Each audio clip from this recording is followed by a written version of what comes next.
Azərbaycanın suveren ərazilərində yaradılan Ermənistanın hərbi, siyasi, maliyyə və digər dəstəyi sayəsində mövcudluğu davam etdirməyə çalışan qondarma rejiminin atdığı addımların heç bir qanuni qüvvəsi yoxdur.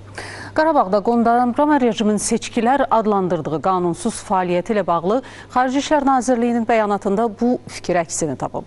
Saxta seçkilərə beynəlxalq ictimaiyyətdə öz reaksiyasını bildirib. Separatçı rejimin keçirdiyi qanunsuz seçkilərlə bağlı Xarici İşlər Nazirliyinin bəyanatında bu addımın Azərbaycan Konstitusiyasına və beynəlxalq hüququn norma və prinsiplərinə zidd olduğu vurğulanıb. Azərbaycanın beynəlxalq səviyyədə tanınmış sərhədləri daxilində suverenliyi və ərazi bütövlüyünə qarşı törədilən təhdidlərin qarşısının qətiyyətlə alınacağı bildirilib.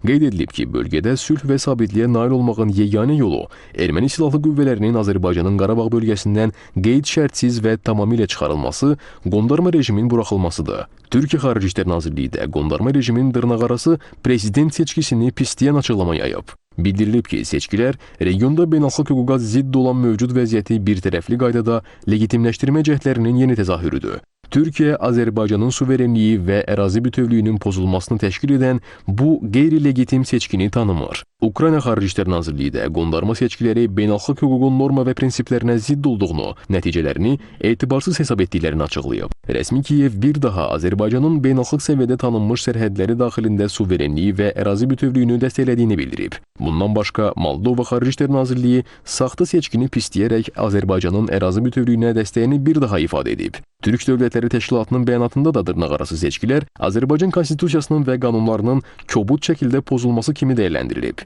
Avropa İttifaqı da qondarma seçkinin keçirildiyi konstitusiya və hüquqi çərçivəni tanımadığını bəyan edib. Rüstəm Mikayılzadə, Rauf Məmmədov, ASTV Xəbər.